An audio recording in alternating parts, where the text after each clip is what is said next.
கேரளா காட்டோட ஆழத்துல மேகத்துக்குள்ள மறைஞ்சிருக்கிற ஒரு தெய்வீக உலகம், அதுதான் சபரிமலை. ஆனா இது சாதாரண கோவிலா? இல்லவே இல்ல. இங்க இருக்கிற சில ரகசியங்களை இப்போ வரைக்கும் சயின்ஸால கூட எக்ஸ்பிளைன் பண்ண முடியல. ஃபர்ஸ்ட் அந்த 18 படிகள். ஒவ்வொரு படியும் ஒவ்வொரு ரகசியம்.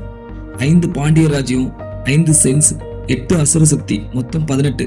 இந்த படியை மிதிக்கும் போதே உங்க பாடி, மைண்ட், சோல் எல்லாமே சுத்தமாகிற ஒரு ஃபீல் கிடைக்கும். அடுத்தது மகர ஜோதி மர்மம்.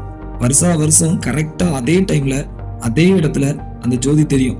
இது நேச்சுரலா நடக்குதா இல்ல கடவுள் சக்தியா, யாருக்குமே சரியான பதில் தெரியல. சபரிமலை கோவில் அமைப்பே ஒரு எனர்ஜி ட்ரையாங்கிள் இருக்குன்னு சொல்றாங்க.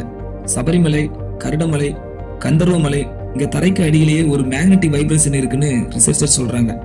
பக்தர்கள் இந்த சரணபாதை வழியா நடந்து வரும்போது அவங்க இதய துடிப்பு கொஞ்சம் ஸ்லோவாகி மனசு செம காம் ஆகுமா. இது ஏன் நடக்குதுன்னு இன்னும் கண்டுபிடிக்கல. அதனாலதான் சபரிமலை போய் சரணமையப்பான்னு சொல்றப்போ நமக்குள்ள ஒரு அமைதி, ஒரு எனர்ஜி, உடம்பே செலுக்கிற மாதிரி அந்த கூஸ் பம்ப்ஸ் மூமெண்ட் எல்லாம் கிடைக்குது. இது சயின்ஸா இல்ல அதிசயமா?